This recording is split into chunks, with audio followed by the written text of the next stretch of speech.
Criança. Oferecimento Pimenta Pimentinha. Seu pequeno sempre na moda.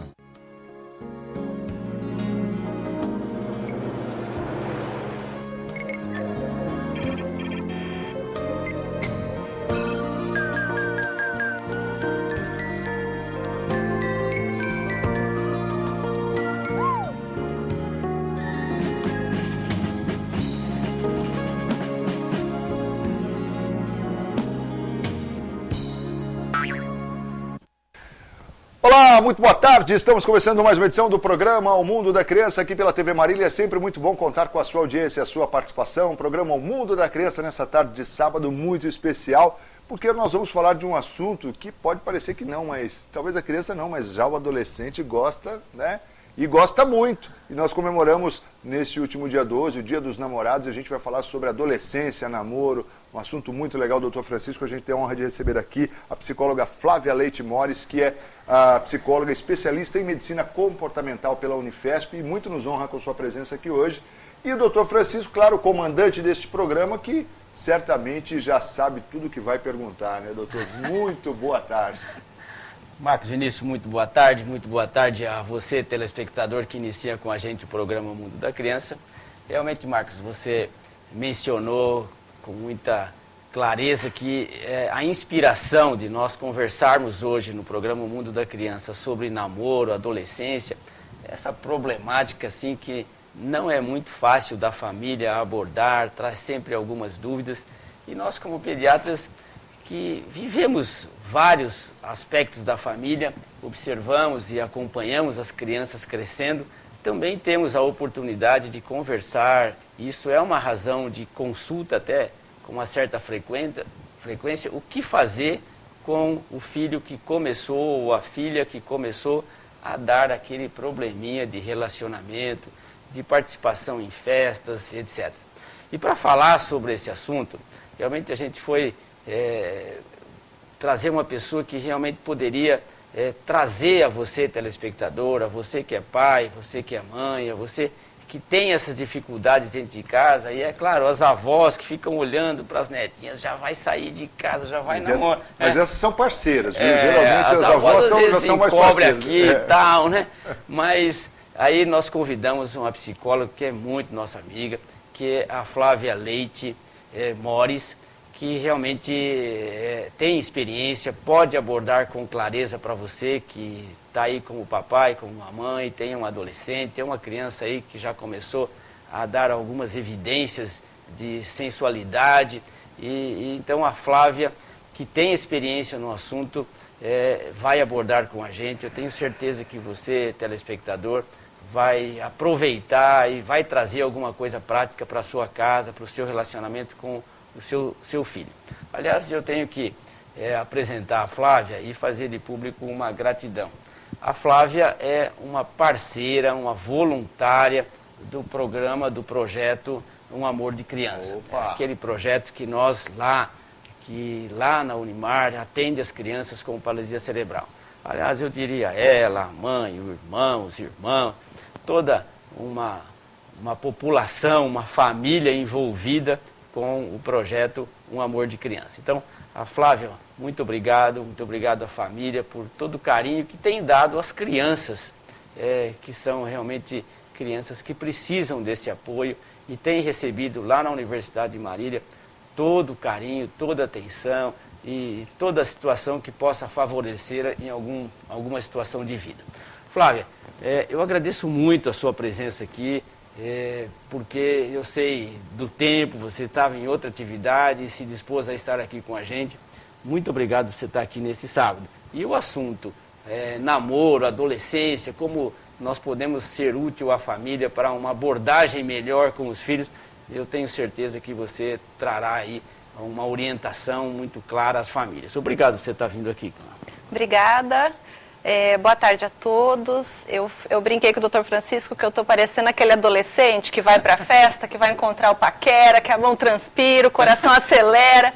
Então, é uma situação nova estar aqui. Então, obrigada pelo convite. Espero que a gente consiga conversar de uma forma clara sobre essa questão, né? É uma questão do cotidiano, é uma questão da nossa natureza enquanto seres humanos. Então, até que ponto isso é bacana, essa forma de eu conduzir ajuda, essa forma de eu conduzir atrapalha, né?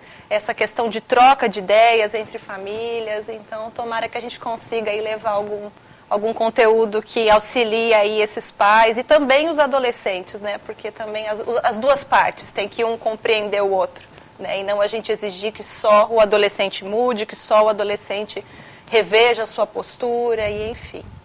Já gostei, porque assim, se a gente provoca esse tipo de coisa, essa sensação do primeiro encontro e tal, namoro, então nós estamos bem, né? O nosso programa está em alta. A gente está proporcionando coisas boas, porque sentir isso é muito bom, né? E sobre esse assunto, né, Marcos? O Marcos Vinícius conhece tudo, ele sabe tudo, tem uma experiência muito grande no assunto, sabe? E aí, assim, tempo do Marcos Vinícius, nosso tempo atual, tá mais fácil para as famílias. Mas o meu falante mesmo. Não brinca. Tá mais fácil falar isso atualmente ou já foi mais fácil a abordagem? Essa questão do namoro na adolescência, né, do quanto isso está precoce ou não, na verdade, desde sempre, né, os nossos instintos humanos, o desejo de ser aceito pelo grupo, o desejo de ser paquerado, de ser desejado, a questão da conquista, isso não é novidade, né?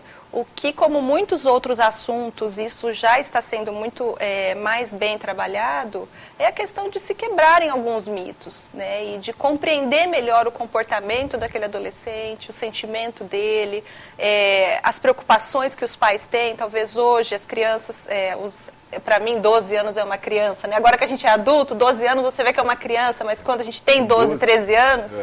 A gente acha que é adulto, que sabe o que quer, que esse é o homem da minha vida, que essa é a mulher da minha vida, que eu vou morrer se eu não casar com ele. Então, eu sinto que essa abertura por compreender mais, né? O que é esse sentimento, o que é legal, o que é adequado, o que não é. Eu sinto que isso que foi deixando a gente um pouco mais tranquilo e aberto, mas é um assunto complicado das famílias lidarem. Tem pais que falam assim, né? Não, mãe, você resolve, fala lá com ela, tá com comportamento estranho. Então, eu sinto que isso vem gradativamente evoluindo, né? Isso traz muitas dúvidas dentro de casa, né, Marcos? Sim. E aí você está falando de 11, 12 anos, claro, não é da sua época a expressão, eu já vivi isso, mas não é da sua época, o ficar, né? Não, eu não. Não, isso não. A gente namorava, né? Ficar não é do seu tempo, é do nosso tempo. Ele não viveu essa problemática, né? Agora, esse ficar é realmente interessante, é uma expressão nova, né? Ela mencionou, não, 11, 12 anos. Aí, há pouco tempo, chega uma família no consultório e foi para uma consulta somente para isso, para dizer assim, então, fala uma coisa, minha filha tem 7 anos. E aí, a semana passada, ela chegou assim, mãe, o Zezinho lá da classe pediu para ficar comigo, eu posso? Olha que inocência, né? Então, esse aspecto, assim, do ficar... Fico imaginando o desespero da mãe ao ouvir uma tanto assim que ela ouvir uma outra pessoa para dizer, o que eu faço, né? Então, essas coisas, assim, da idade, dessa expressão nova do ficar, Flávio, ela veio assim... Ela está em paralelo com o namoro, ela está assim somando com o namoro, ela está confrontando com o namoro. Como é que a família está enxergando isso e como é que a gente, como profissional, pode dar uma palavrinha para a família em relação a essa variação do namoro e do ficar? Às vezes começa com ficar, vira namoro, às vezes começa com ficar, não vira nada. E aí, como é que isso representa, isso representa para a cabeça da criança e para nós pais, né? Eu acho que tudo na nossa vida, né? Tudo que os excessos sempre adoecem, os extremos sempre adoecem, né? Eu penso que você vê uma jovem que ela está aceitando ficar com vários meninos, ela está se submetendo a situações que muitas vezes estão sendo situações de sofrimento para ela está se submetendo, então a gente acredita que normalmente o comportamento do adolescente ele tem uma função. Ou ele quer pertencer àquele grupo, ou para ele se sentir popular, ele tem que ficar, os meninos têm que ser o pegador. Se ele não é o pegador, ele é porque ele não é o popular da turma e ele se sente menos por conta disso. Então, eu sinto que a família, antes de julgar, né, o comportamento da filha ou do filho, deve compreender, né, o que está acontecendo. Primeiro ter acesso, compreender muito bem os locais que essa criança, né, que esse adolescente frequenta, e compreender o que ele está sentindo, né, com que frequência esse comportamento está acontecendo, quais têm sido as consequências disso, né, porque a gente vive, falando da menina, por exemplo, é inegável que a gente vive numa sociedade que ela vai ter prejuízos sociais, a médio, às vezes até a curto prazo, mas a médio e a longo prazo, em relação ao ato de ficar com vários meninos, né? A gente recebe no consultório jovens que falam assim, não, eu até gosto da fulana, mas se eu ficar com ela, o que vão falar? Você pegou aquela que fica com todo mundo. Então, eu acho que é missão dos pais proteger os filhos desse tipo de exposição, proteger a moral, proteger a vida dos filhos. Então, eu sei que enquanto mãe, a gente se assusta, né? Enquanto pais, a gente se assusta com essa notícia de olhar aquela criança que até então, né, você protegia, cuidava, e de repente já vê que está sofrendo por conta de uma outra pessoa, né? Então, é missão dos pais proteger, e proteger tem algumas etapas, que é o não julgar, cuidado com a individualidade, com a privacidade desse adolescente, né? Então... Isso que ela está falando é uma coisa muito séria. Eu diria assim, que como pai, talvez o Marcos também possa ter, e você, telespectador, possa dividir com a gente, sabe? A dúvida é assim, os limites do namoro ficam exclusivamente por conta do pai? Ele consegue administrar isso? Eu diria para você que na prática é um pouco difícil. Né? Os limites do envolvimento, isso. Até que ponto está saudável esse relacionamento. E até onde o pai, sabe, até onde você consegue assim, estabelecer esses limites que teoricamente são claros, né? Quer dizer, os pais têm uma influência sobre educação, sobre isso, sobre aquilo, mas quando chega nesse assunto namoro, eu não sei se, é isso que eu pergunto para você, os limites do namoro, os pais conseguem estabelecer na prática essa função de limitar o comportamento da menina, do menino? Isso é inevitável, a influência do próprio comportamento do adolescente, né? Eu compreendo e reconheço que tem adolescentes, tem filhos, às vezes 2 irmãos criados sob o mesmo teto, com a mesma educação. O pai tem determinada facilidade de lidar com o filho e determinada dificuldade com o outro, né? Então, cada caso é um caso. E os pais, eles podem colaborar sempre se aproximando dos filhos. Eu acho que a prevenção é a informação, é conversar sobre, é pensar nas consequências a curto prazo, a longo prazo. Não permitir, tem momentos que está na mão dos pais, não permitir determinadas regalias, né? É certo ou errado o namorado da minha filha tem 14 anos, o namorado 17, é certo ou errado ele dormir aqui na minha casa? Né? Então, acho que é esse tipo de limite que o senhor está se referindo. Né? A dificuldade de estabelecer o limite, né? É muito difícil, porque a partir do momento... veja, outro dia aconteceu o seguinte, uma outra consulta, assim, você vê que o pediatra tem alguns privilégios, né? E aí a mãe chegou assim, muito chateada, assim, brava, entende? Porque a colocação da filha de 16 anos foi assim, só vai sair, mãe? Eu não vou sair com o seu pai para o restaurante. Tá, o Zezinho lá, que é o namorado, vai vir. Olha, a gente pode ficar aqui, a senhora... Ela foi muito clara, se a senhora se incomoda se a gente usar o quarto da senhora? Não, eu já choquei agora, imagina a mulher, né? Mas realmente é uma pergunta, é uma situação difícil. Acho que a menina teve uma liberdade, talvez ela foi muito bem conduzida para chegar nesse ponto. Mas veja, essa mãe foi para o restaurante muito brava e muito chocada com o pai e tal, mas foram para o restaurante. E aí eu falei, o que você fez? Trancou a casa. Levou a filha junto no restaurante. Tal, na hora, tal, mas ela falou assim, eu vim dividir a responsabilidade aqui com você, o que você me fala, tá? É muito difícil, mas eu estava... quando você tem essas coisas assim, que chocam um pouquinho, aí eu fui ler um pouquinho o que a literatura fala, o que a gente tem. Eu estava lendo assim que 30%, Marcos, de uma pesquisa, se eu não me engano, da Sociedade de Psiquiatria, fala assim que a primeira relação sexual que a menina tem é em casa. Sabe? Entende?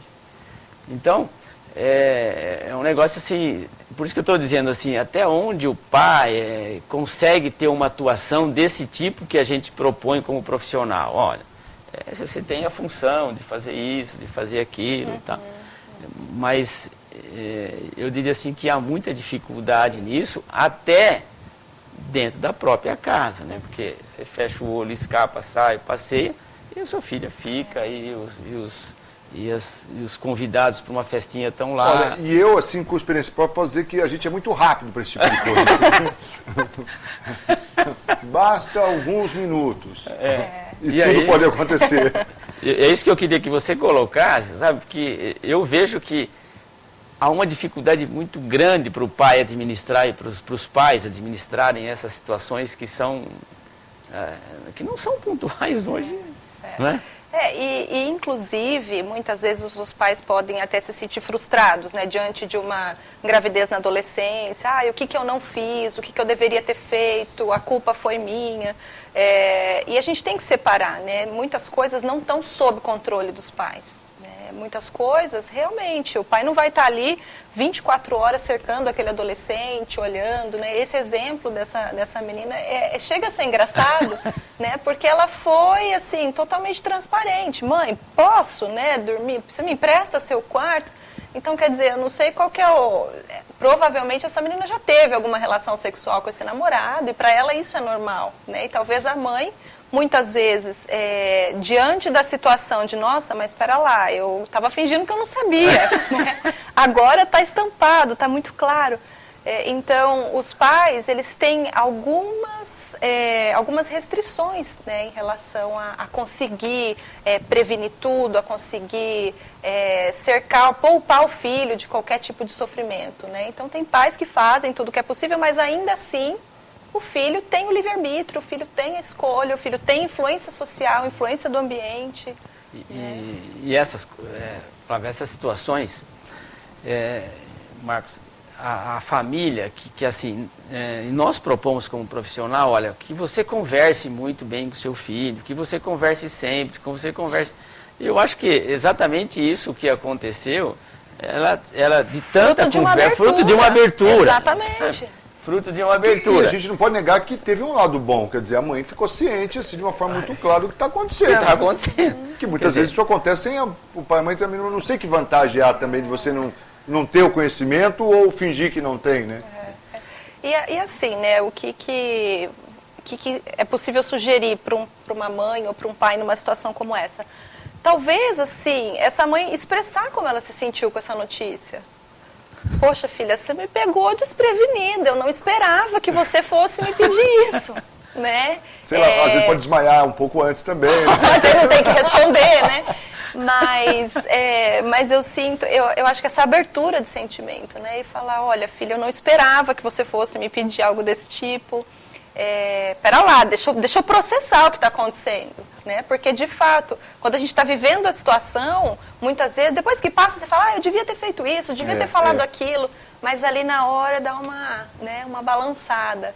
Então, talvez essa mãe compartilhar com essa filha, olha, filha, eu respeito o teu momento, tua decisão, tal, mas vamos conversar um pouco sobre as possíveis consequências disso e eu gostaria que você respeitasse o meu espaço, né? Porque ela deixou claro, assim, que ali seria a oportunidade de momento, mas que se não fosse ali, ia ser em outro lugar. Ela claro, só queria economizar o dinheiro. Economizar. Meio que assim, hoje vai rolar. Aqui ou pode ser aqui? Mas eu acho que os pais não acharem que eles têm controle sobre tudo. Eu acho que tem que ter cuidado, mas saber que o adolescente tem o livre-arbítrio, que ele pode fazer as escolhas dele, né, e trabalhar. E a gente, eu falo que nem, quando a pessoa, por exemplo, quer emagrecer, né, E aí vem aquele impulso por comer, e aquilo está fora do objetivo dela, que é emagrecer. O que faz ela comer? Ela está sob controle de uma consequência a curto prazo, que é satisfazer a vontade, o desejo. Depois ela se arrepende. Então é muito mais fácil a gente estar sob controle de uma consequência a curto prazo do que esse adolescente pensar, porque eu posso engravidar. Porque o adolescente pensa, comigo não acontece, eu me previno, né? É a sensação de todo poderoso do adolescente, Exato. de força máxima, né? Isso às vezes realmente acaba não dando muito certo, né, Marcos? Vamos para o intervalo rapidinho, a gente volta na sequência do programa Mundo da Criança de hoje, falando de um assunto muito interessante, não sai daí não. Se você tiver alguma dúvida, alguma pergunta, pode enviar também a nossa produção no 34544000. No intervalo a gente volta já, não sai daí não.